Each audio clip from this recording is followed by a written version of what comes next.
Councilmember White will hopefully join us, and he can make his sort of interim remarks. Thank you, everyone, for coming. My name is Jane Green. I am with Greater Washington. We're so excited to host this event today along with We Act Radio. So I want to thank Kimon Freeman and Alex Lawson for working to put this together. We're also streaming live, so you can tell your friends and they can watch it later. And hopefully there's some people watching now. I'm going to just briefly, I want to thank our hosts this evening, which is Building Bridges Across the River, which is a nonprofit that works to improve the quality of life of children and adults who reside east of the Anacostia River, and this amazing venue is one of their projects. I also want to thank our sponsors. That includes Lyft, as well as Bird, Lime, and Uber. So how many people took a bike or a scooter today to come here? Fantastic, fantastic. So great last mile alternatives. So we're really happy. I got stuck in traffic, so you guys were wise. So I'm going to briefly introduce the panel and then let our moderator get started. So our panelists are, first our moderator is George Jordan. He is the newly added editor and correspondent at Greater Washington. He focuses on transportation equity in his writing with us. And then, in order that I have them here, Lester Wallace, who is the community outreach coordinator for Go DC Go. Kimon Freeman, who is the co-founder of We Act Radio. Vaughn Perry, who is the equitable development manager for the 11th Street Bridge Park. And Carla Longshore, the deputy associate director for transit operations at DDOT. And Linda Bailey, director of the Vision Zero office at DDOT. All right, well, I think we'll go ahead and get started. And do you want us to decide if we need the mic or just want to talk? Okay, we're going to need the mic. Fantastic. Thank you very much. Can everybody hear me? Awesome. Let me first start by saying thank you all for coming. We're very honored at Greater Washington to have you here. I've been in DC for about 9 months, and I know that transportation is a very big passion for many people. They care deeply about how they're going to get through the city. And we're really excited to have our forum on transportation equity east of the river. So I want to start off with a general question for the group. And I want to thank our panelists for coming. Thank you very much. A couple of housekeeping things. We will be talking about transportation equity and a lot of different issues. We will be talking from a broad aspect. We may not be able to get to individual challenges, like, if I may have a challenge on Erie Street, we may not be able to get to that, but we will definitely be talking about the larger issues that impact our community. Thank you. So the first question is, what does transportation equity mean to you, and how does your job intersect with that mission? And that's for the panel. We can just go down and answer that. Say for me, transportation equity is, I guess, the value for everyone value of everyone having access to different modes of transportation, and really kind of examining is it something that is actually accessible and obtainable for everyone, or is it kind of skewed amongst different populations or groups? And with my role at clarify. So I do community outreach for Capital Bike Share, which is a part of Go DC Go. But a big part of my job is making sure that bike share is accessible and affordable for all residents here in the district. It's very important, and We Act Radio does is, as an independent media outlet, we try to translate data and a lot of information to put it into layman's terms. So I want to make sure that we all operate from the same space, meaning I want to make sure we all understand the difference between equity and equality. It's very important to point out, and the best way I can do that is through a visual. Imagine 3 kids trying to see a baseball game that they didn't pay for, and they need to look over the fence to do so. All right, you have 3 boxes for the 3 kids, but the 3 kids are all different heights. So equality would be giving each kid 1 box to stand on. However, the tallest kid doesn't need a box to stand on to see over the fence. And the shortest kid needs 2 boxes the CO defense. So you give the shortest kid 2 boxes, you give the middle kid 1 box, and the tall kid gets no box, and they all get to watch the game. That's equity. And what we're talking about here, we have like the most, what is the most fatalities or the most incidents? You help me out with this? The most fatalities, traffic fatalities are east of the river. The most of the kids are east of the river. And the least amount of bike lanes are east of the river, and we know how that story goes. So this is what is framing our conversation. And the city has already said that we're on track to have 1 million residents in the next few years. So as the city becomes more congested, we have streets that are now filled not only with bikes and cars, but scooters and what have you. These are issues that we have to have some forethought to. So I'm glad we're having this conversation, but I wanted to operate from that space. For me, transportation equity is the accessibility to transit modes, and for my programs, the DC Circulator as well as the DC Streetcar, that means low fare rides along the routes that we serve to complement the WMATA routes that are around the city. If I could add to Kamon's point, I would say true equity is just removing the fence. So you don't even have the grates anymore. Everybody has access. And so one of the things that we want to do at the Bridge Park, a lot of our work is really focused around community engagement in a community-driven process. And so if you're looking at barriers, don't go in presupposing what the barriers are, but actually set up a process to work with community members to find out what they believe the barriers are, but not only that, what they believe the solutions are, because oftentimes the solutions are right within the community. I'm really honored to be up here with this great panel. That was very inspiring to think about it from your perspective. I'm with Vision Zero, so I think about it from a safety perspective, and I think advocates have said, traffic safety is not a luxury. We should be really trying to provide that across the district for everyone. That said, I also see transportation equity very much through the lens of my profession, transportation planning, which has a bad history on equity, I'd say, and needs to address that constantly throughout the process to really come to a better solution for everyone in the process. Awesome, thank you. So let's get into that aspect of it. I'd like to ask whoever can speak on it. How did we get here? How did we get to an inequitable space? And what are we doing to transform ourselves as a community to get to equitable transportation? And that's for anybody on the panel. You have to give that to the angry black guy because the elephant in the room is that east of the river has been neglected for years. We all know this, and the only reason it's starting to get any conversations about equity is because more people are moving into east of the river that have a higher income than the people who are existing in east of the river, and that's how we arrived at this conversation. Having said that, what are we going to do about it? Welcome. One of our leading activists here. I think that we need to make sure that we, again, start from that point. Let's acknowledge the inequity. That's why we're having this conversation, because of the inequity. And the inequity is a result of city planning and policy. And I submit to you that gentrification and displacement is the result of public planning without public input.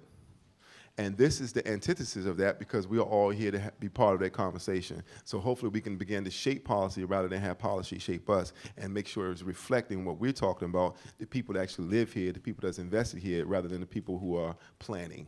No disrespect to Office of Planning. But we're saying is that we wanted to make sure that we all get to have some input in this. And my input is this simply, is that I'm concerned about the safety.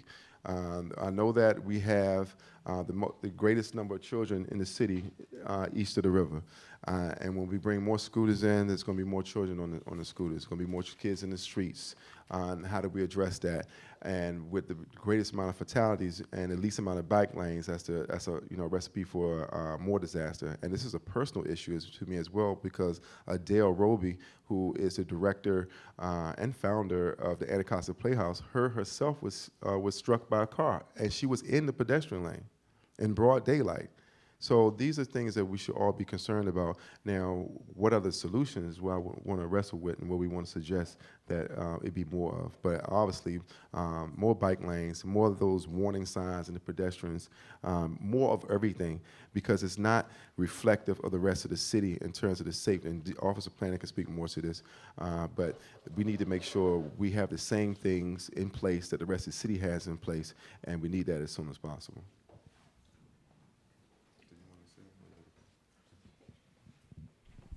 Did anyone else want to address that? I think if you look at how the city was designed historically, a lot of the area east of the river was more about the industries, the businesses were located west of the river, and so what has happened historically is a lot of the resources were not shared east of the river. And oftentimes there's been disinvestment from a lot of those communities east of the river because historically, like, you know, it was like agriculture, and they were growing tobacco and things of that nature. And so I think just over the years, like, there's just been a combination of a lack of investment in those communities, which we start to see the day where we see a lot of the inequities. Anybody else? Okay. Well, speaking of that, we talked about some of the historical aspects of how we're getting here. I would definitely like to speak to how we are changing that dynamic, and if I could, I'd like to break it down into a couple of different sections. I'd like to see some of the solutions that we're dealing with from the bus standpoint, and then also from our bike share, and then also from transit in general. So if we could speak on those solutions and how we're dealing with those obstacles. Thank you. From the circulator standpoint, we have various routes that we have around the city, and we do have a route in Ward 8 that connect residents to central business districts to supplement the WMATA routes that we have in the area as well. And then we're also looking into a microtransit system in the Ward 7 and 8 so that we can connect actual individuals from their homes to activity centers. So that's a plan that we're in the process of securing so that we can plan that route out for Ward 7 and 8 at DDOT. Additionally, we are in the process of beginning the transportation development plan for 2020 for the circulator to determine what additional routes that we can have in Ward 7 and 8. Now, the reason that the circulator expands and does the 3-year transportation development plan is because we have a limited fleet as well as fleet maintenance facilities, but graciously the mayor's office has provided us funding for fleet expansion, and we can expand our routes and have more routes to increase that. Thank you.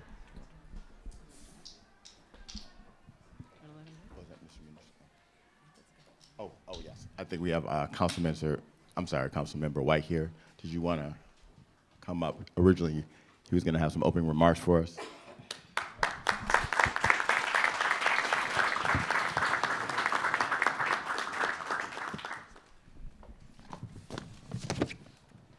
I guess I'll step behind the podium. Good afternoon, everyone.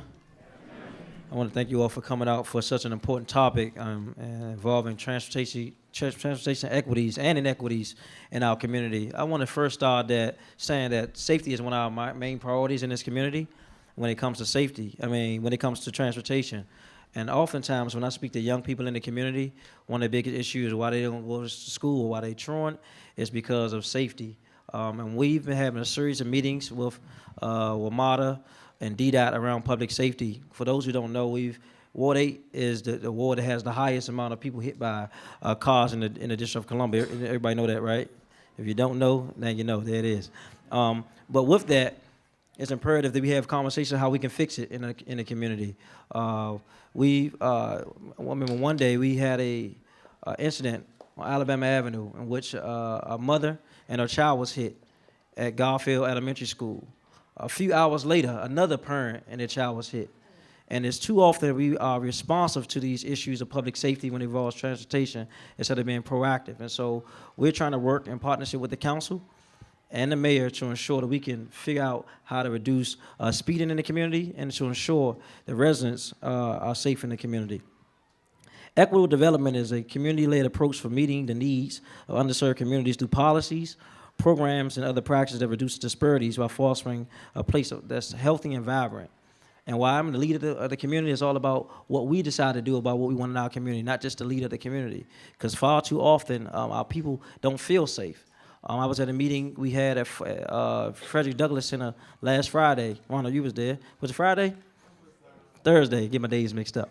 But one side of the community felt like this, another side of the community felt like this. So I'm trying to figure out how we can find a happy medium because all of us, at some point or another, we want to be safe no matter what the solution is. And so I'm committed to ensuring not just safety, but addressing the inequities in public safety in our community. And so there's been a lot of conversation about Vision Zero and where we are in the district. And I like the thought of Vision Zero, but I want to tell you personally, what I don't agree with is the excessive ticketing. I think that ticketing for $500 for a speeding ticket is far too much. I think there are other ways to address public safety without over-ticketing. I think in Washington, D.C., we've been very aggressive when it comes to tickets, and the amount has been too high. But we have to figure out a way to address it without over-penalizing the pedestrians and residents of Washington, D.C. as well. The other thing is that I don't agree with the concept of the public giving people tickets because there's little accountability with that method, and there's really no way to ensure that whatever is done is done with a holistic approach with accountability. So those are two things I take issue with that particular bill and that particular movement in D.C., but others I pretty much support. And so I'll be here for the long haul. I know we're about to get to the panel discussion. I want to say my 2-minute stump speech before we get into the panel discussion. I would be remiss representing React Ray not to hold your foot to the fire or real quick. This is my friend, by the way, not just my councilman. But did the audience know that Washington, D.C. has more speed cameras than New York City? Did we know this? Okay, this one pushed back. If you councilman, did you know that one? Yes, I did. And I know the highest grossing speed ticket has been on Suitland Parkway, also located here in Ward 8. So, nope, right there on Suitland Parkway. Thank you again. Thank you.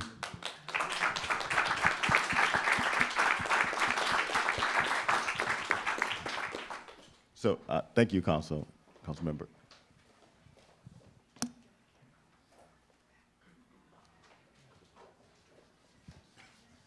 Technical difficulties. But I think that brings forth another pressing topic, which is safety.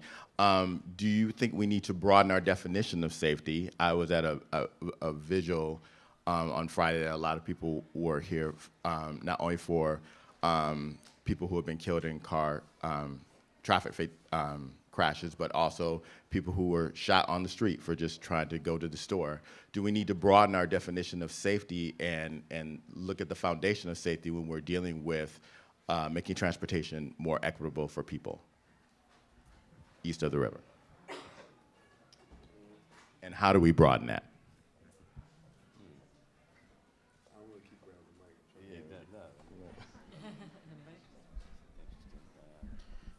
I'll take a stab. Yes, I think we need to definitely look at broadening our definition of safety and all of what that entails. And so whether it's traffic fatalities, whether it's violence, whether it's air pollution, there are a number of things that have an impact on the pedestrians in our community. And I will go back to emphasizing my point of really just working with the community to find out what some of those problems are. I think Councilmember White said it great. Like, don't just come in here and tell us what you think the solution should be, but work with the community to find out, like, what are some of the problems, what are some of the solutions can be. But I think there needs to be more of a robust conversation about what safety actually looks like and what is it, what is the ideal community, and what would it look like for people to actually feel safe in their own community?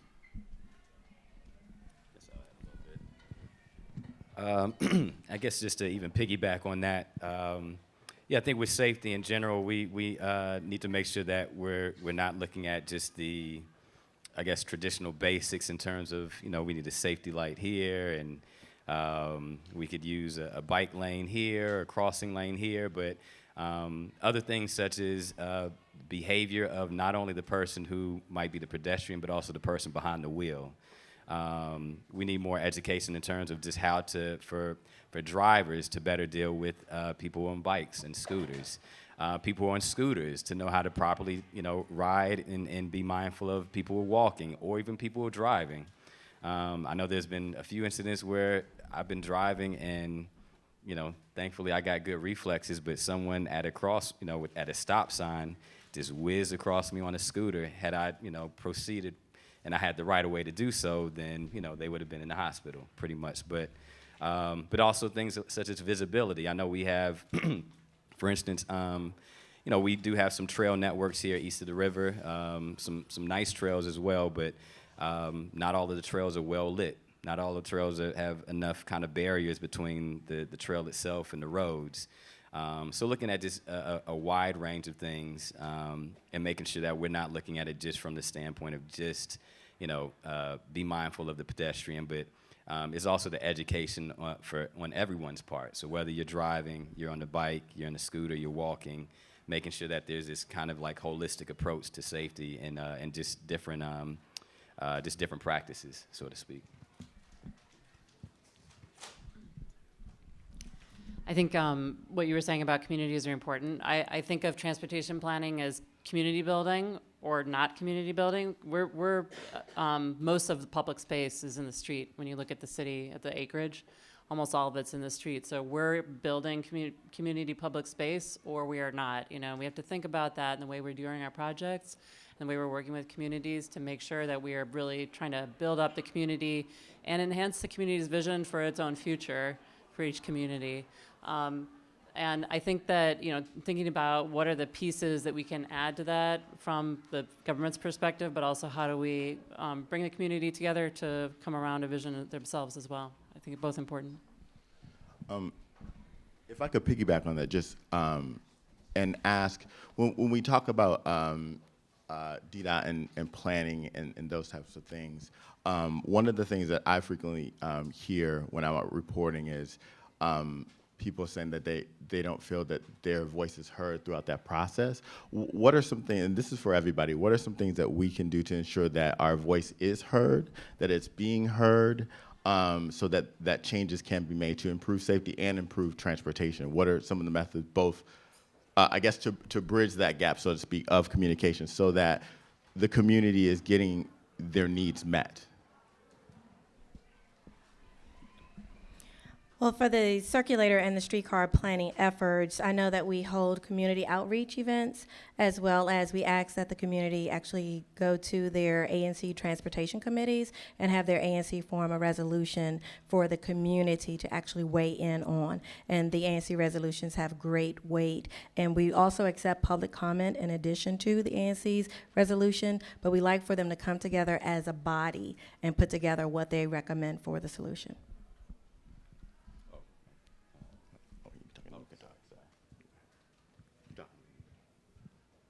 Oh.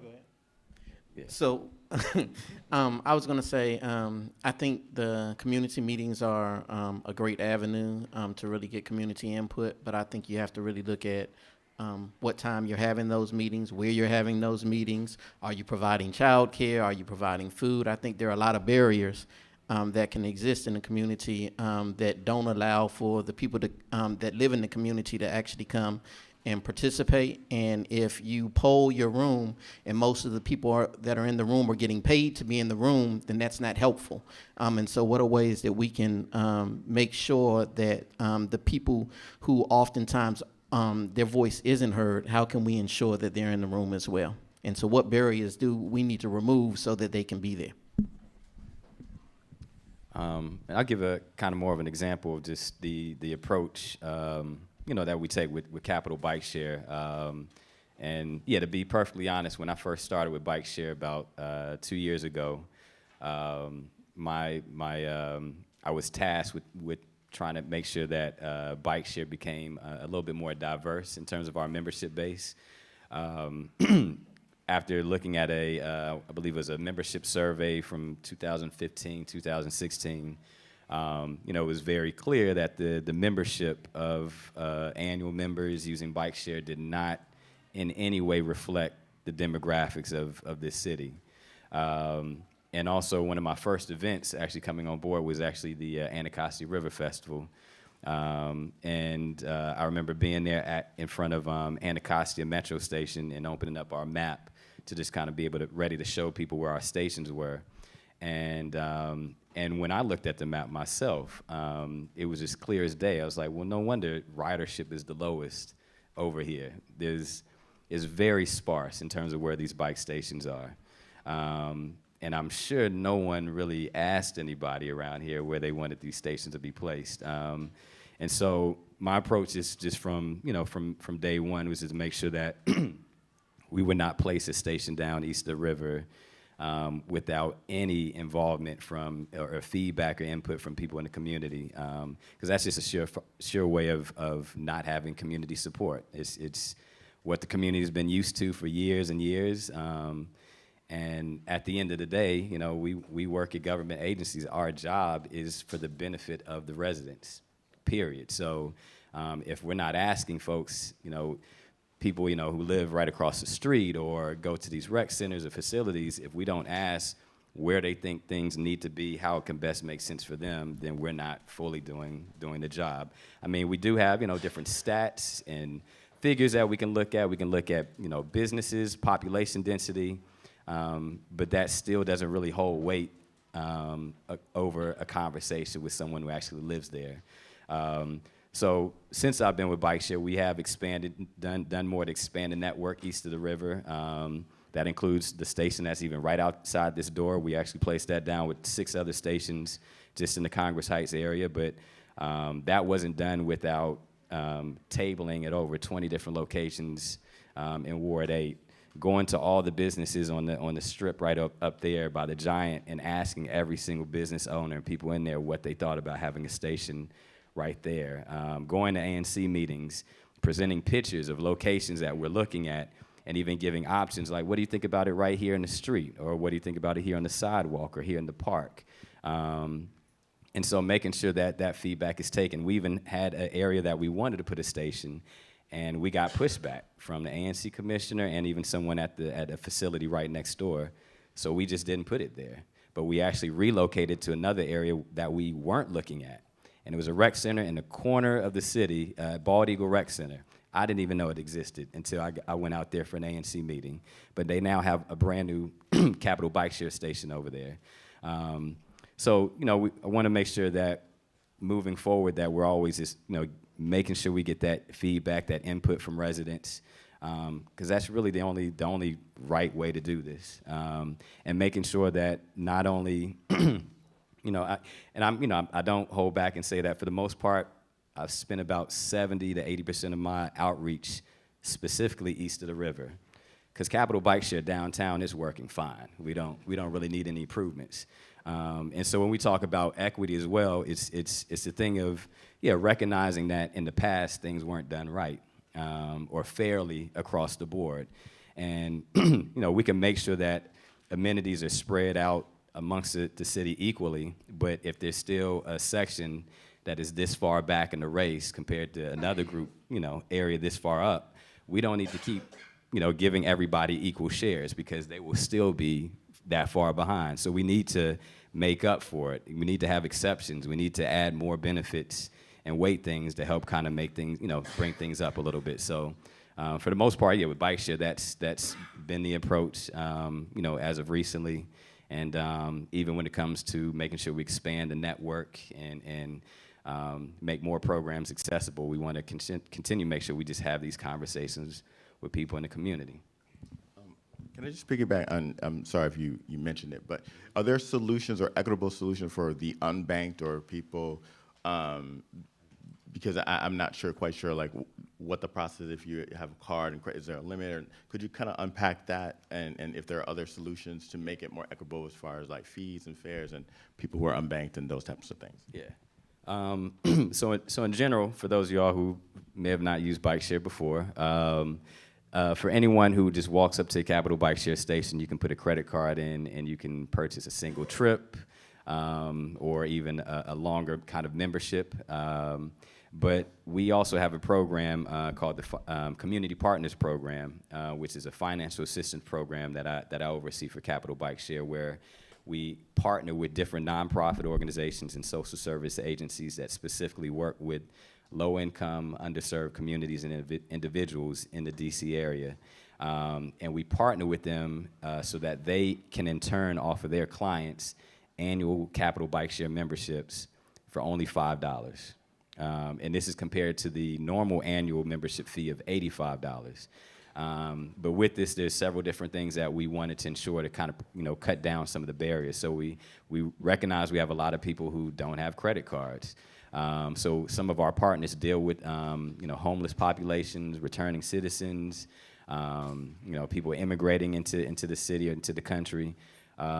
So through this program, they don't actually have to have a credit card. They can pay in cash to their organization and get signed up for a membership.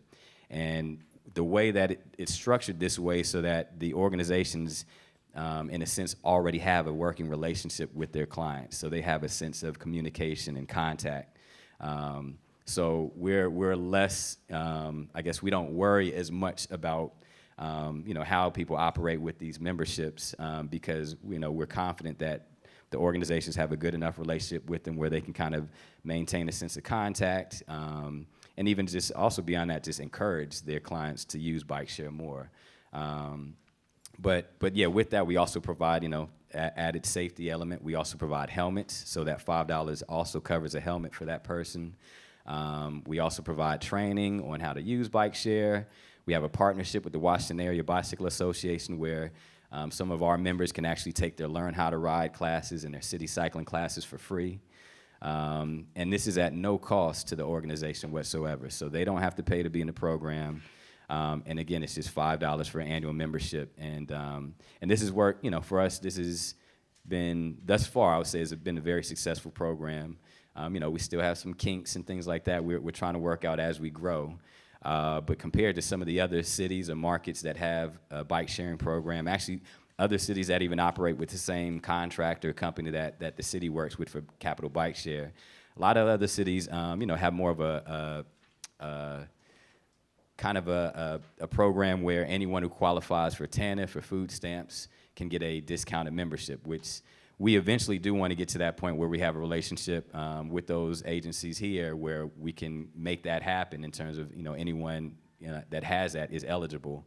But unfortunately for those other markets, they don't have that huge discount and there's still that barrier. So, not to say anything bad about Boston or anything, but you go there and even though a regular membership is $100, if you're on food stamps, it's $50. And if that were here, then we wouldn't have nearly as many people that have signed up for these memberships. So whereas in Boston, they may have just a couple hundred people that have signed up for those discounted memberships. Just in the past 2 years, we've signed up over 2,000 people here in DC for those memberships. So again, we cover all different types of agencies, backgrounds, whether again it's education, the healthcare, and things of that nature. So our goal is just really to get to a point where we have relationships with most or a majority of nonprofits and agencies in the city that again specifically work with low income and underserved communities. Thank you, sir. I want to touch back a little bit on safety, but also kind of the duality. I think Councilmember White was talking about how do we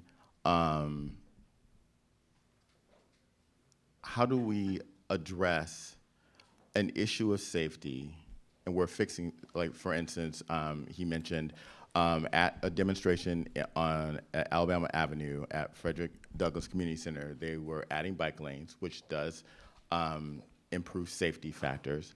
However, there are other issues that community members had, and when we hear the term bike lane, that sometimes connotes a feeling of something else, that connotes other things. How do we address addressing the needs of the community, but also addressing what certain things mean to the community and working through that process so that, again, the community is getting their needs met.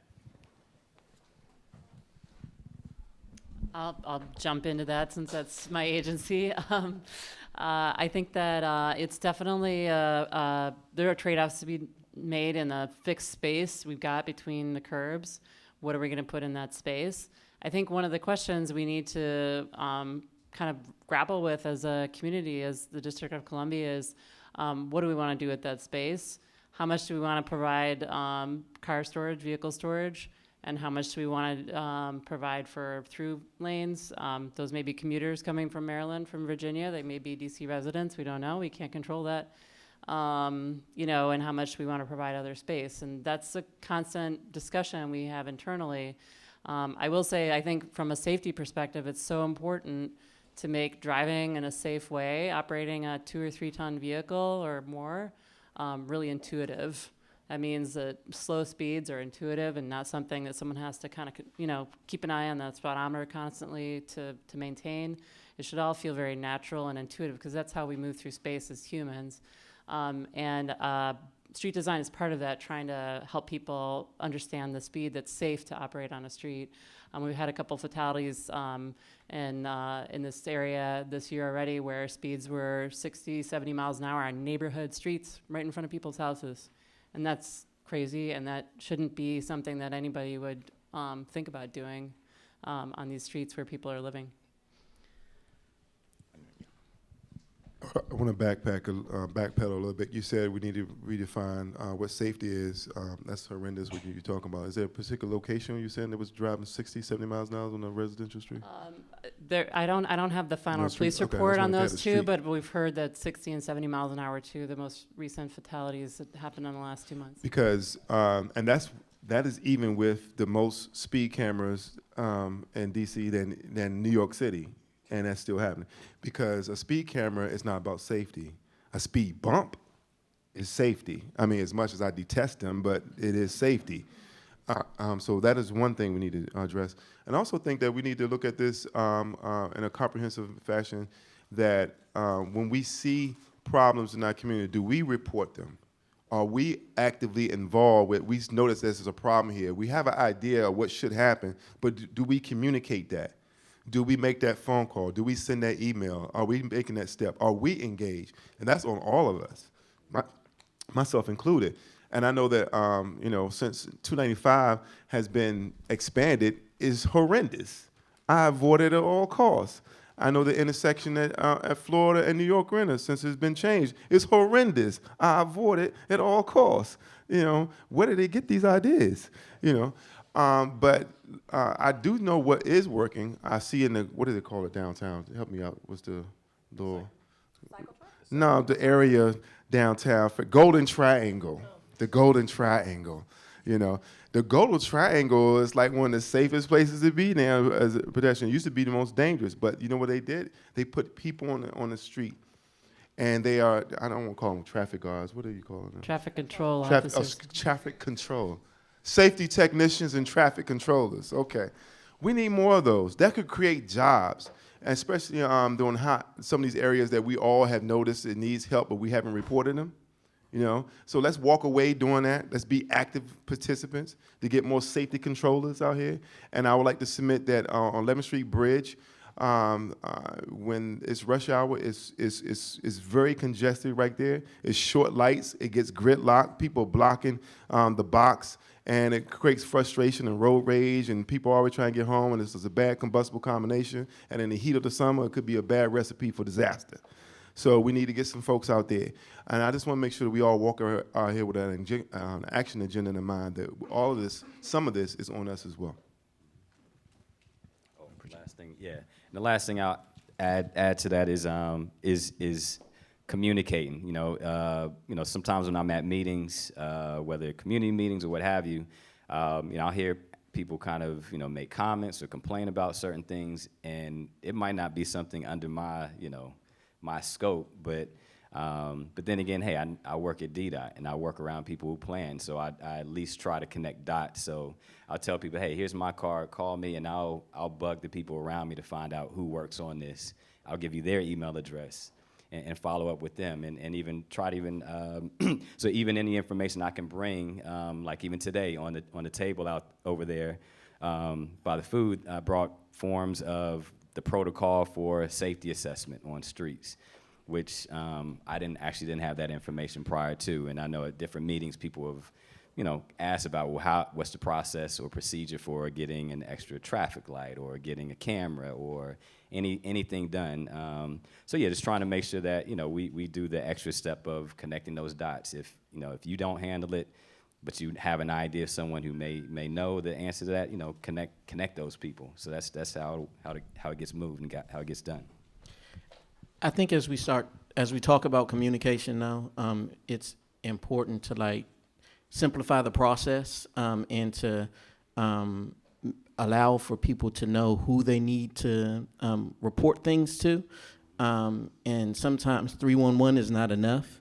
I can remember on my own street, I stay right off of 7th and Congress Street, and I had been trying to get speed bumps, and at that time the process was you had to get 75% of the homes to sign a petition, and I did it twice, and it never went anywhere.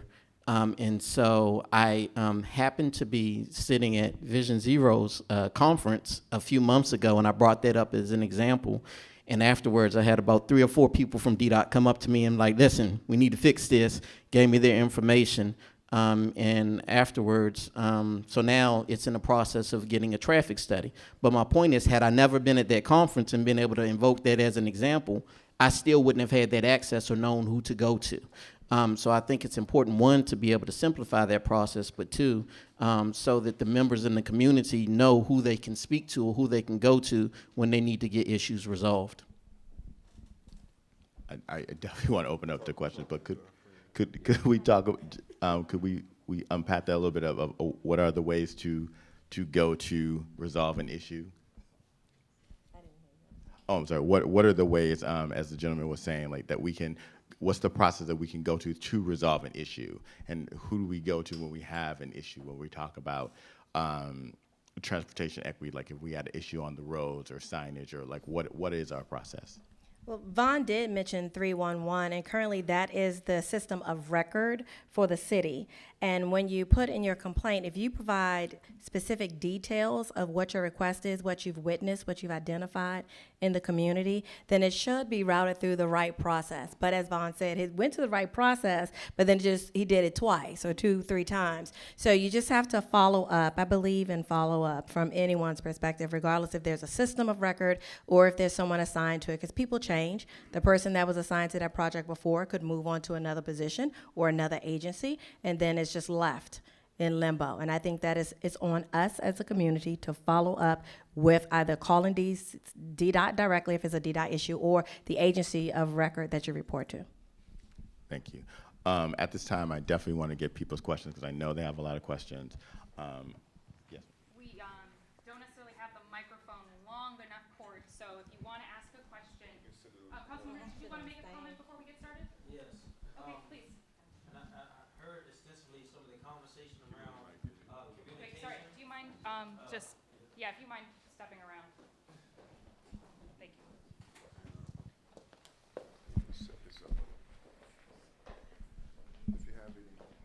Thank you. I think the panel was excellent, giving diverse opinions. I guess I wanted to say one of the issues in the community when it comes to community engagement and conversation is that I've been seeing since I've been in office, right? I used to make these meetings around the ward, and they would give me suggestions of what they would like to see happen in their community, and I would sit with them was DDOT director. It wasn't Marushan, it was Dome Joe. He was the original director of DDOT, and we submit those to DDOT, and for a long time nothing happened. And then we got a new director, we submit those, and out of probably about 15 of those concerns, 2 things happened. And one was after a 97-year-old lady got hit right here by 7D and right by Garfield. And another one was when a young man, Seth, lost his life on 16th Street in the southeast. And that's just recently. And the issue is that every time that, not every time, but most of the time that the community says they want to see this happen or this happen, the conversation is we're going to do a study. We're going to do a study. And we've known for years what's been happening in these intersections over and over again. So the community is not looking for another study. They're looking for the government to take action. And that's really what's been lacking. And even when the government has taken actions, for example, at the top of this hill on Alabama Avenue, which was bike lanes, it's been an issue of lighting, which has not been addressed. There's been an issue of some safety precautions in the road that has not happened. But yet the community says, we asked for this, but we got bike lanes. So how does bike lanes equate to safety? If you already say it's an unsafe environment for cars to drive down, how are we implementing bike lanes right there without even putting a traffic light or a speed bump or bumpers in the road or hawk signal? We just we said we're doing a study. And so it's not just the fact of communicating. It's about when the community do communicate what they would like to see happen, we get something totally different. And even as a council member, I've been meeting with DDOT around issues, and then I look up, and it's bike lanes right there, where some residents saying, they don't want the bike lanes. Some residents, I think 2 of the residents say they do want bike lanes. I know, I mean, you was one of those residents. I'll put him on the spot. But he's one of those residents. But at the expense of, we have senior citizens who live on that block, 3 blocks. They can't get into their houses because they can't park. They can't bring their groceries in the house. There's really no thought-through process that allow for the community input. Because I asked people in the community, they said they did 5 tours in the community to talk to them about these new changes. I asked people raise their hand if they knew, and I think 2 to 3 people raised their hand, and 2 were their residents. And nobody else in the community was even engaged, got a flyer or anything about those changes. So we have to make sure we create a holistic approach addressing it, and then really address the real issue of public safety when it comes to new changes in the community. Thank you. Thank you. So I definitely want to give people a chance to talk and ask a question. So I only ask that it be a question, and that you ask your question and then you offer someone else time so that they can talk as well. So is there a line? Oh yes, if you have the answer, please come forward. So, I'm sorry, I'm gonna have to break the rule just a little bit. And it is in the frame of a question. Well, the end of my comment will be a question, but I just think the discussion as we opened it was not as genuine and steeped in the history of this community as it should have been, given the fact that east of the river was not all agricultural, it was not all industrial. That's not the whole scope of east of the river.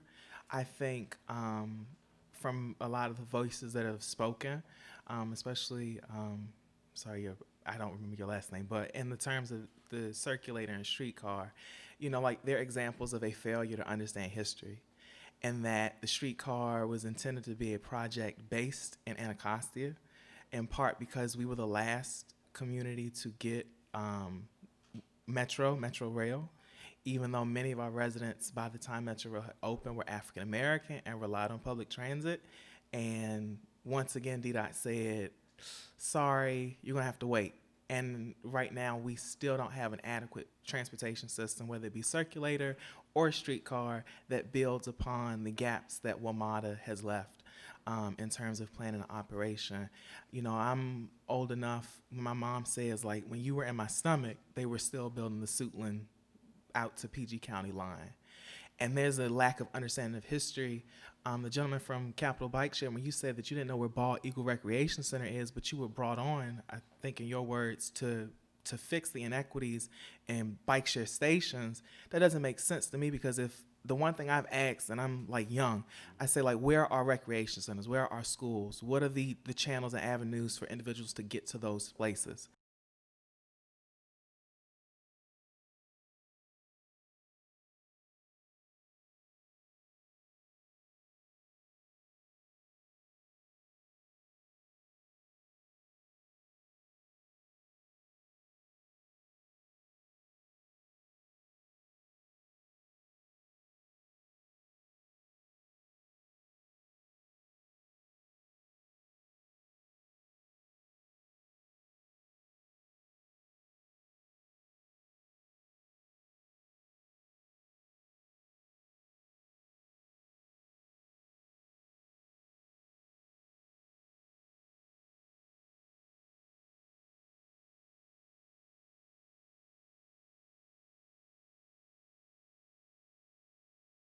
became clear that people in Valley Green, the Southwest, well, in Southwest first, needed a place to stay. The housing, the empty land, the residential zones, plots were built by white people. The maps were developed, racial covenants were set by white people, and developers said, oh, look, we have this space. Let's build and put these black people up in these very large apartment complexes that have no regard for shopping spaces or restaurants or this, that, and the third. And that was an opportunity to move people that needed immediate housing immediately. But 10, 20, 30, 50 years later, we haven't corrected for that. And so again, we have to be clear. The history is there. And for me, it's very frustrating because I'm not an expert. I don't have a degree in any of this stuff, but I have a familial connection to this stuff. And there are the studies. There is the understanding of where we are as a city and where we were. And to hear someone say, I got this job and my job was to do equity, or I work for DC Circulator and my task is to make sure that we fill the gaps. But the actions of leaders in these regards have just said basically F the history. Like we're going to say that we don't understand, we need to study, I need to do this, that, and the third, when simply looking at a map of where recreation centers are is helpful. Simply understanding that when you lay down track for a streetcar, you have to be intentional in understanding Ward 8, Anacostia only has Ward 8 only has 2 stations. Comparatively, Ward 6 has like 5. And we have nothing to fill the gaps. And so we have to understand that history and be clear. Like black people didn't just show up. We've been here for a while, but we're trapped in a community that locked in. We're trapped in a community not built by us, period. I thought there was a question there, Ron. It's all good. Yes, please, you can address. Thank you. I can surely understand where you are because I actually grew up on Barnaby Street and Atlantic Street in what was known as Barnaby Terrace at the time, and I went to Highlands Elementary School and Friendship, which is turned to Fairbury Hope, and I called my A2 when I went to Roosevelt High School every morning at 7:50, and I did not have a subway system, and I did connect to the 70 downtown and went all the way up Georgia Avenue, so I know exactly what you're speaking about. So I do understand the history, and some of the limitations, though, for the circulator program is our fleet size.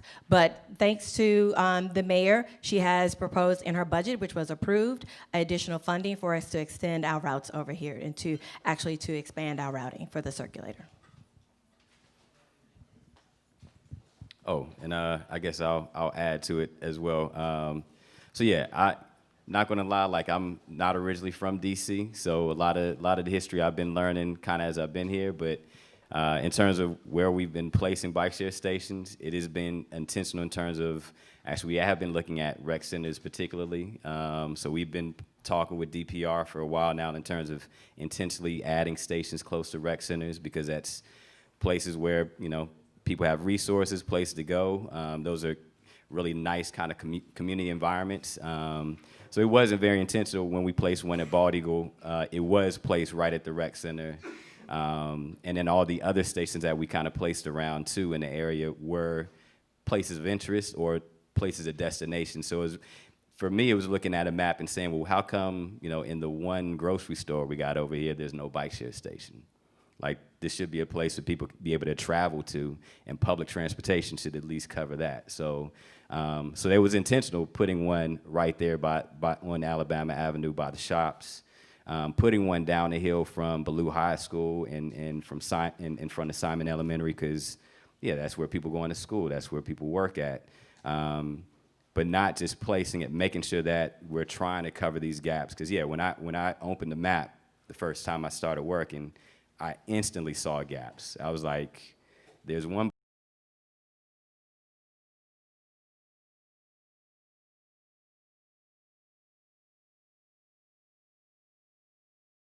at least 12 blocks to get to the closest one just to put a bike up. So now there's 2 stations south of that now, close by. There's a few others kind of connected. So we're doing more of like a web kind of network to make sure that we're just trying to close as many gaps as we can, looking at what metro stations are around. So Southern Avenue, we push for that as well. Even though that's on the Maryland side of the line, but we made sure we made agree with them to make sure we get a bike share station there to help make sure that, again, people in this community have access to that. Because at the end of the day, bike share is public transportation. And so, you know, every resident should have access to that. So it's not fair for people to, you know, be 20, 30 blocks away from that. Yeah. Appreciate it. Thank you. Thank you for comments. Questions?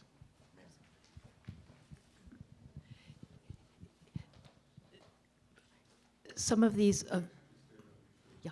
my name's Heather Foote. Some of these programs in community outreach are challenged by evening hours. It's lovely now in the spring and summer, but come October, it gets dark. And one of the things that the mayor did was to have telephone town halls for seniors when they were looking at the budget issues. And the people who I know from DDOT here have heard this before, but I just want to continue to encourage print out materials, because the digital divide is, to me, very related to what you're talking about. So many people can't afford smartphones, and yet transportation information and services are moving increasingly online. So I just wanted to encourage refocus on the old-fashioned flyers that can be left at churches, at meetings and so forth, because a lot of older adults can't come to these meetings, and yet they're as eager to search for transportation alternatives as the people in the room. Thank you, thank you. So I guess to phrase that in a question, does that mean that there's going to be more robust and multiple ways in which to communicate when there are plans and developments and demonstrations when we talk about transportation?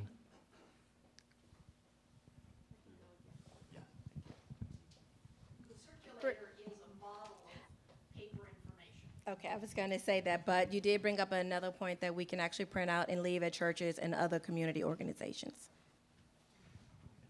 I just want to say that I saw something online. How many of y'all seen this where the kids had did this 3D school crosswalk? Anyone see that online? I thought it was great.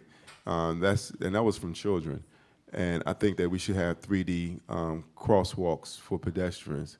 And I think we should do more of lighting. And like you said, that is an interesting point, because our transportation system does not accommodate the daylight savings time. You know, nothing changes to accommodate that, and we should definitely do something for that.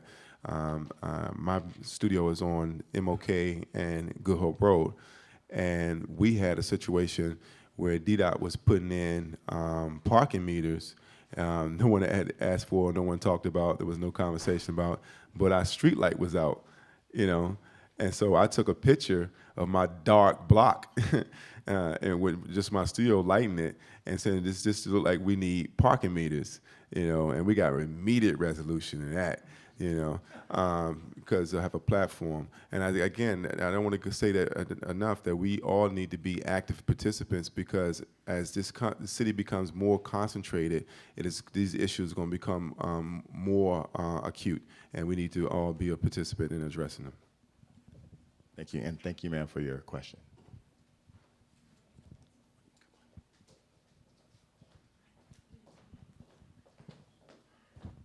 Good afternoon. My name is Dobromir, Anacostia resident, and I'd like to use the opportunity that are DC government people and a council member. I have a specific question. When Shepherd Trail, a bike trail and pedestrian trail is gonna happen, that's the CSX right of way, and it's been going on the work for 15, 20 years. And this will be a wonderful connection from Berry Farm all the way to Pennsylvania Avenue and above on the CSX right-of-way. And it's really needed for our safety, because what you're dealing here is narrow streets that you cannot put, how many bike lanes can you put on MLK or Good Hope Road? They're half of the size of 14th Street. We deal with all the PG County commuters traffic, which is horrible, which makes it really difficult for biking and walking. And also we are car dependent, like it or not. There is one grocery store in Ward 8. Like it or not, you've got to drive to do your grocery, to run errands and so on.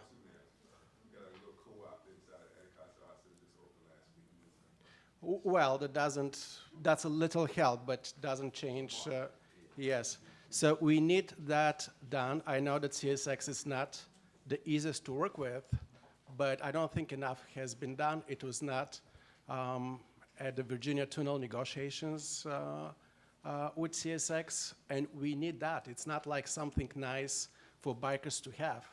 A lot of people cannot use Anacostia Park because you don't have access to Anacostia Park. There are one underpass and one overpass. So I would like to know where is that? It's on the books, and it's been staying there for 20 years. And we need that.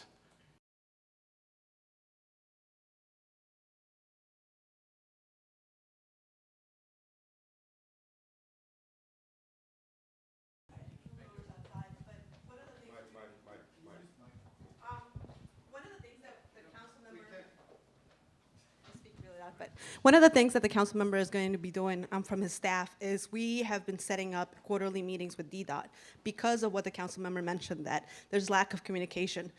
Within the last 2 weeks, we spoke with DDOT. I sent multiple emails asking for all the projects that are happening in Ward 8 and that are future projects that are on the line. This project being one of them. And they returned with an email saying, we have no projects for Ward 8. And then I responded back and saying, really? Okay, so we'll try to do a FOIA maybe if there's any other thing. The response is definitely, please, we'll meet. We're definitely going to meet. We're going to set new quarterly meetings regarding this issue so we will have more information for those directly impacted as well, because the voices that are not here are really important. And those meetings at the table, it's really important to consider those who have been here for a very long time and haven't seen those projects delivered for a very long time. So I just wanted to give you that update. Someone over here. Hi, I was just curious, as we see more micro-mobility startups overtake DC, concerns around safety, as well as how potentially they could bring transportation to other areas because they're dockless, or whether it poses more of a problem in your eyes as far as safety and equitable mobility.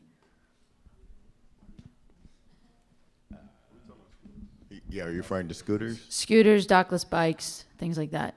So if I could broaden if you don't mind me just asking, if we could broaden that too to just include where are we with scooters in Ward 7 and 8 in that journey, and to address the young lady's question, like are there concerns about safety and with those modes of transportation?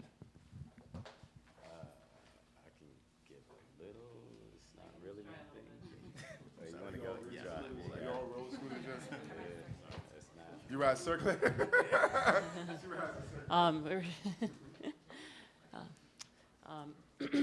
In terms of the scooter program, I would just say I'm not the scooter person. I think you know probably more than I do, but I do know we are rating the companies. So it's a trial basically right now. It's a pilot with the scooters. And one of the important rating items is equity, geographic equity, meaning where the scooters are placed. So they should be placed equitably across the district. That is a major component of the rating system. And probably none of you, unless Lyft or one of the other providers is in the room, you may not have tracked who got more scooters and who didn't in the last round, but some did not, and part of that was related to equity concerns about their service provision. So that's one thing I can say about that. In terms of safety, City Council recently increased the speed limit, the speed governor on the scooter, to 15 miles an hour from 10. We have no evidence that that's better. And City Council, I think, went based on the vendors' wishes. We've only had one scooter fatality to date. We don't have great numbers on injuries because many of them are not being reported, which is a whole other issue in general on crashes. But I'm a little concerned, but we'll see what happens. I think that's where we are right now. I will say I'm I think 15 miles is good because when it's 10 miles, you don't know where you're supposed to go, the sidewalk or the street. Nowhere is really a good place to go. So at least with 15 miles, you can at least be on the street to a certain extent. That is yes, that is the talking point of the scooter companies.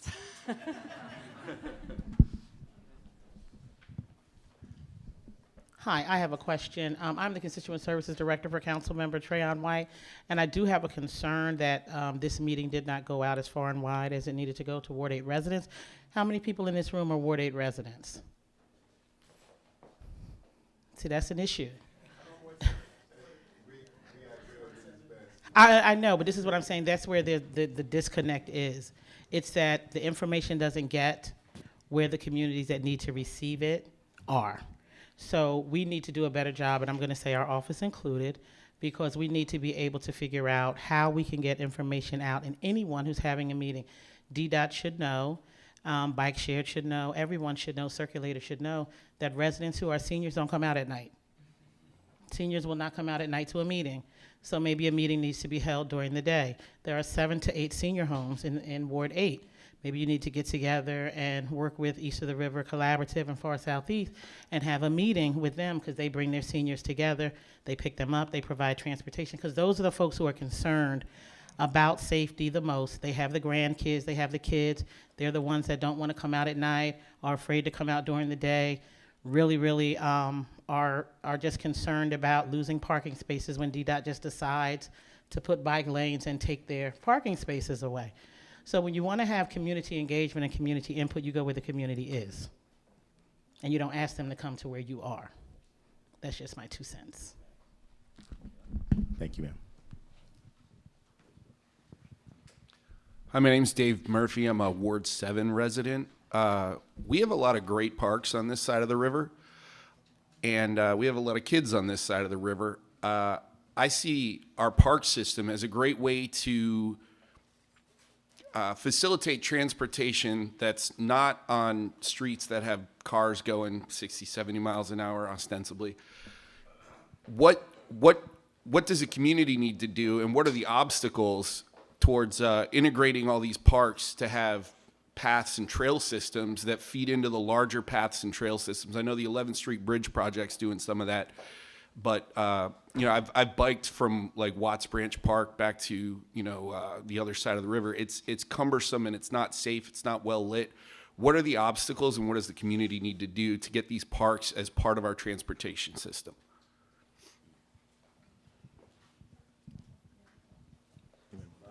Vaughn, do you want to speak on what you've done with Bridge Park? I know. I mean, I would echo a lot of his points. I believe it is important for us to be able to connect some of our local parks to the local park system. Some of the things that we've done at the Bridge Park specifically is just, so the park is going to specifically be a connector to, on both sides of the river, but more importantly to the Anacostia River Trail, which runs from South Capitol Street all the way out to Bladensburg Waterfront Park.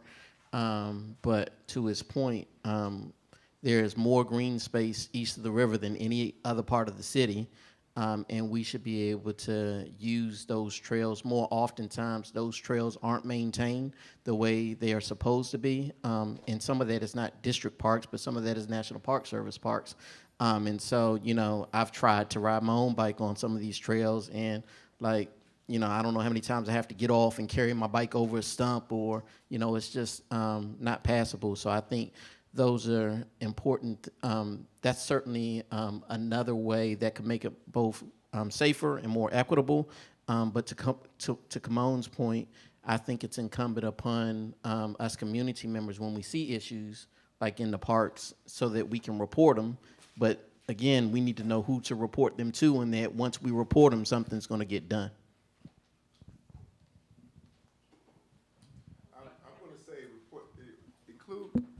Include WEAC Radio whenever you have a problem. Take a picture and send it to me. As a result of this conversation, since I was so successful with parking meters and streetlights, I like to see how effective I can be moving forward with our platform. So take a picture, send it to me. I ain't say don't call 311 or your favorite government agency or your council member. I just said just send a picture and send it to me, and I would definitely do some follow-up and make some noise. The platform is here, and we want to serve you, and we want more people in Ward 8 to pay attention to their community radio station. Thank you very much.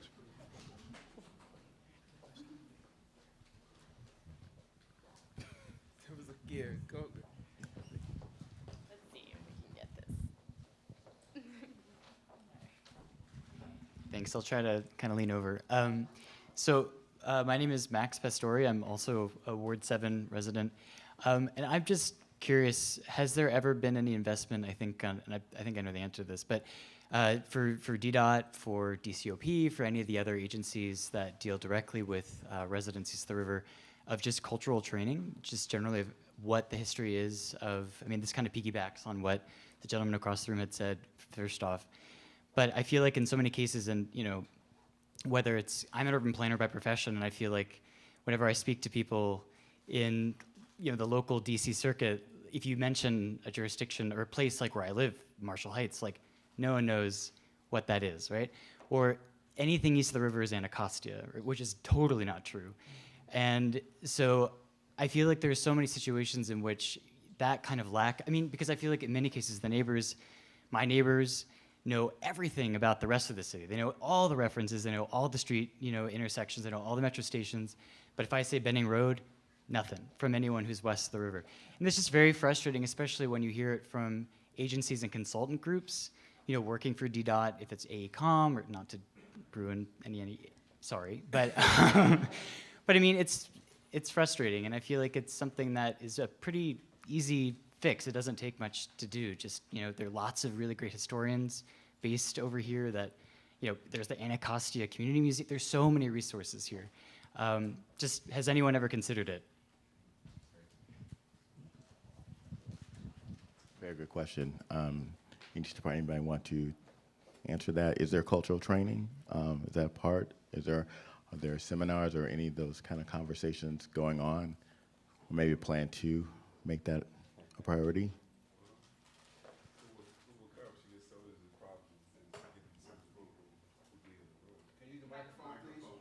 Oh yeah, come on, man. I was trying to whisper because I didn't want to go to record, but as I say, she already laid it out. There's always a disconnect. We're trying to get some of those people in the room, and it's not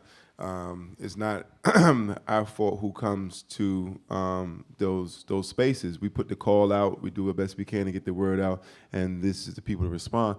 But to Vaughn's point earlier is that sometimes we got to understand that at the end of the day, some of these are like first world problems. Because when you're stuck in survival mode and you're trying to get food on the table and you don't know how your next meal is coming or how rent's going to get paid, and you got to get the kids and where you're going to eat, as there's food, it's how you get here and how you get home. It's going to be dark by the time you get back. Some of us have a luxury of time. And one of the things that transportation does is eat up time, whether it's you're stuck in rush hour, you have a longer commute. Poor people have the longest commutes. Do we understand that? Poor people have the longest commutes. And it means they have less time than we have. And those are issues that need to be addressed in terms of transportation equity as well. I don't think we really got time to touch on it in depth, but I think it's an ongoing conversation. Hope we can do this again and have more of a focus group that will get us closer to answers and an action agenda. But I think that we have covered a lot of ground here today. Today was good, yeah? No? Yes? Maybe? A little bit? They're still here? Nobody left? Okay. All right. But I want to make sure that we understand a little piece of history. Councilman Lissa Silverman is in the house. Give her a round of applause, ladies and gentlemen. She hates when I say this, but our independent councilwoman, and listen, emphasis on independent. And but the Black Panther Party, contrary to popular opinion, was not founded because of police brutality or the racist white pig power structure. It actually was founded because of a stop sign. People was getting killed at an intersection, and they was demanding a traffic light. And they did not get any responses from the powers that be and going through the proper channels. So they went out there and they start, what's you said, the safety coordinator? They became safety control officers. That's how the Black Panther Party was started. And I think that we may need to take things in our hands to make sure that we get the type of transportation and equity and safety that we're talking about. you, sir. 15 minutes. Oh, wonderful. So we can take it. 10 more. Okay. Question? Yeah, this is the question this time. This is the question this time. Okay. And of course, like I just will say, like, we do need to have more of these conversations. I just will push back. I wish there was an opportunity for people in the ward to, I guess, push back against some of the stuff.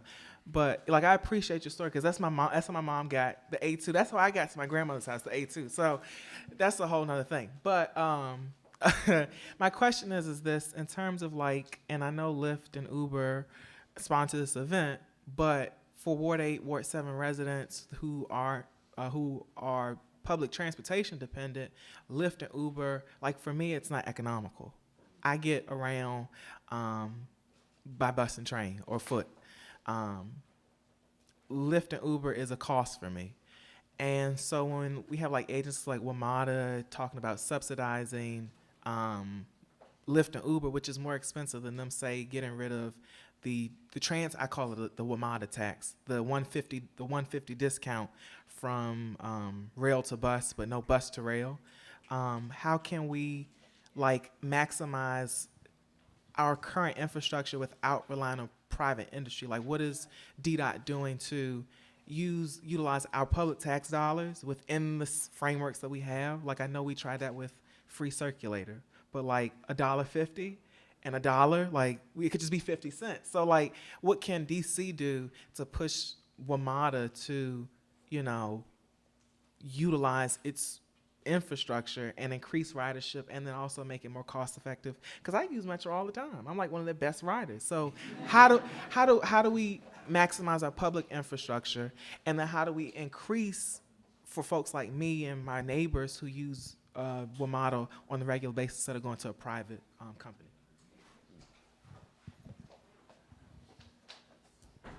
Thank you for that. One way that we work and coordinate with WMATA is to review the routes, and then we look at those routes that are underutilized in terms of ridership. And we either expand the time if there is sufficient ridership, but the time base or the structure needs to be expanded so that we can ensure that we can put those resources someplace else.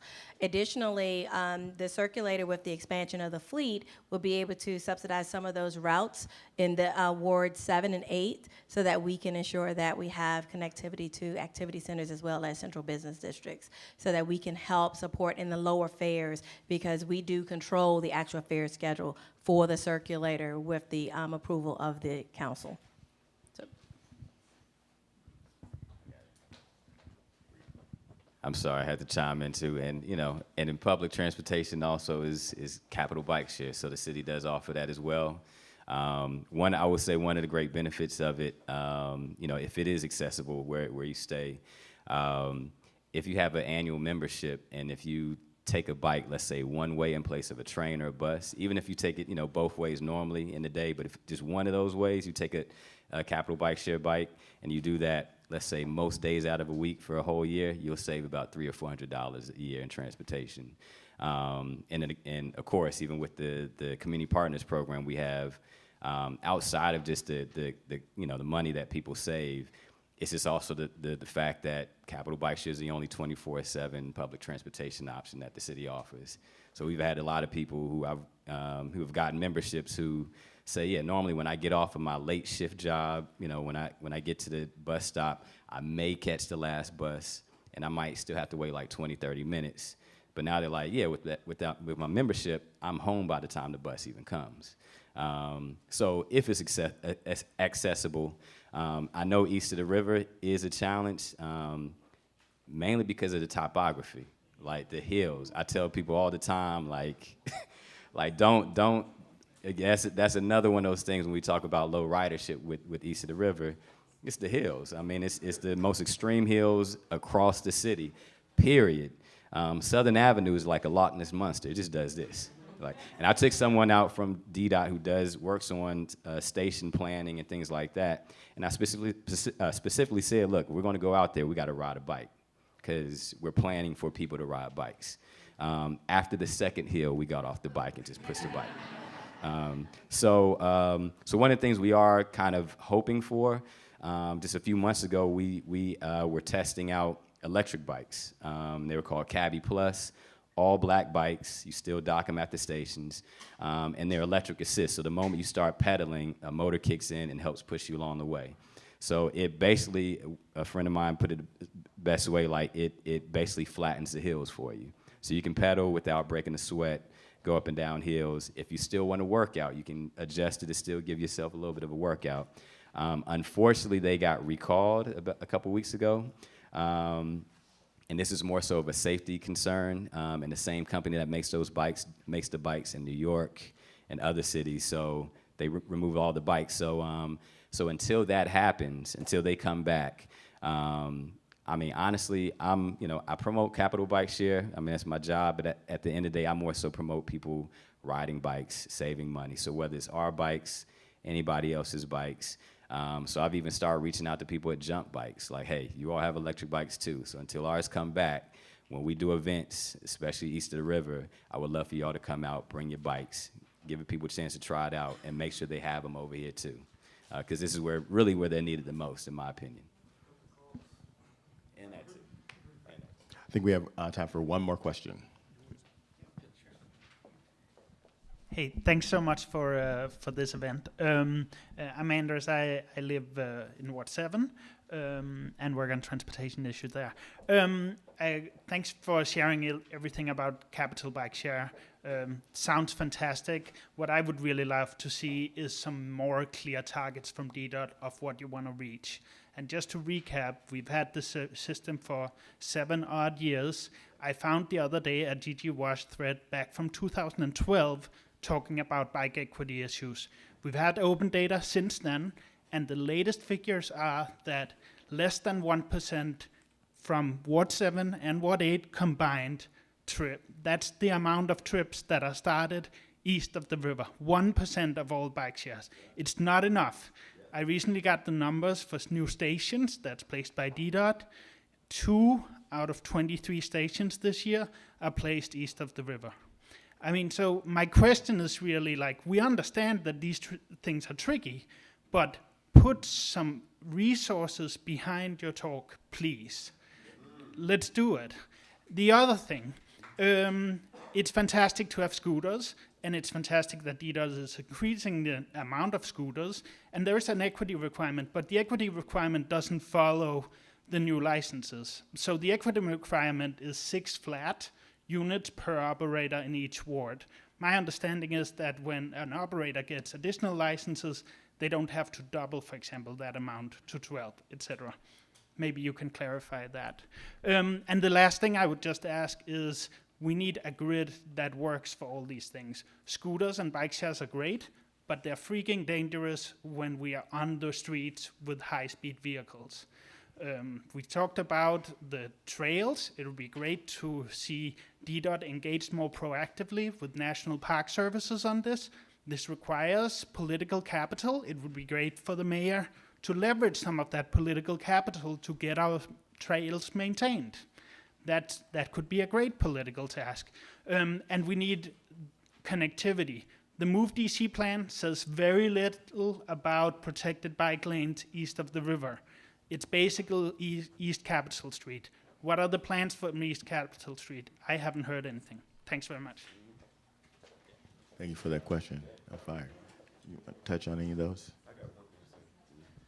Well, since we have more speed cameras than New York City, I think that we must have more revenue than New York City in that we should have a better budget to address some of these issues. And I think we should all go back to our representatives to find out what's been done with that revenue. And so whenever they have a problem with funding, we can say, well, you should have no problem with funding. And I live in Brookland, and we have this wonderful bike trail. I can ride a bike trail from almost practically from my doorstep to past Union Station. And before I even get on the street, you know, when I ride from Brooklyn to Anacostia, that's half my trip. That's half my trip. It would be great if I could connect to another one. So I think that there's a will, there's a way, and I think this is part of the will. So we've got to find a way. And yeah, I'm not denying anything you said about the low ridership and things like that is very true. And this is basically a result of again, lack of the resources over here, and that's something that, you know, we're trying to take a better approach in terms of making sure where we place stations east of the river makes sense for the residents that are here now. So prior to that, people weren't really coming out into the community or going to meetings and asking, like, hey, what do you think about a station here, a station here? But also, I mean, there are stations. I can't say there are stations designated for east of the river, more than just 2 for this year. It's actually more like 6 or 7 at least. But it's also the thing of making sure we're not following the old model.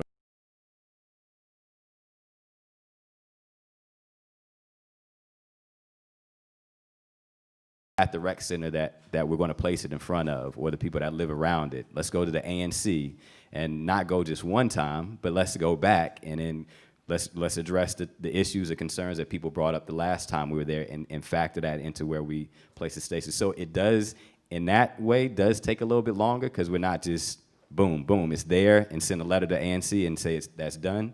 We want to make sure that, again, for the folks that are here right now, that this works the way that they feel like it'll work the best. So we're still working on that, but at the same time, until we find a way to flatten some of these hills, the ridership is still going to be lower east of the river. Like, you know, again, I don't know too many people that would just ride a regular bike up and down some of these roads, like from Suitland up Stanton to Alabama. That's tough. But to get an electric bike, hey, that solves the problem. So we are working on that, and I can say when Capital Bike Share gets our electric bikes back, I will personally be making sure that a lot of them get dropped off here, and so that will come. Thank you so much. All right, thank you so much. I want to give another hand to all of our panelists and our moderator. I think this was wonderful. I just wanted to mention a few things. It was talked about the Capital Bike Share program for equity. There's also Bird and Jump both have programs that work with folks who are receiving low-income assistance and other programs. So you can talk to a couple representatives here. Monica. And Lime does too. Fantastic. So that's another option to bring transportation equity through the DocList program. I just want to go through and thank a few folks that helped put this event together. First, We Act Radio. Thank you so much for being our partners on this.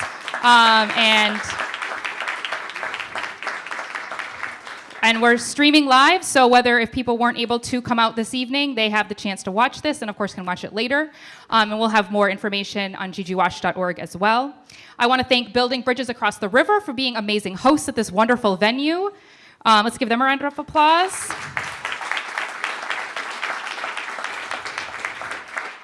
I want to thank our sponsors for tonight, Lyft, as well as Bird and Lime and Uber/Jump. And I want to thank my volunteers, Rita and Brian, Kate, Dave, and Syra. Thank you so much. I think that is it. So thanks for coming. As you can see, there's tons of food, so please take some. Have a great evening.